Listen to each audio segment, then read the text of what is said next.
ভান্ডার পান যারা শিক্ষিত মহিলা আছেন তাদের 90% মহিলারা বলছেন কি গ্রামাঞ্চল কি শহর অঞ্চল যে এই যে ভাতা,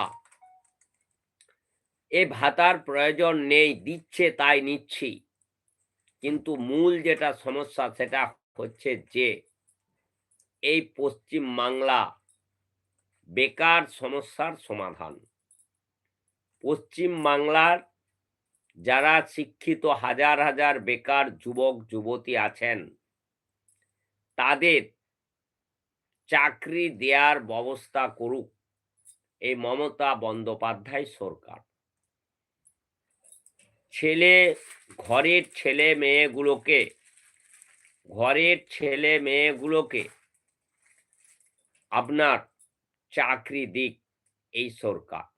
এর জন্য যেটা প্রয়োজন সেটা হচ্ছে পশ্চিম বাংলায়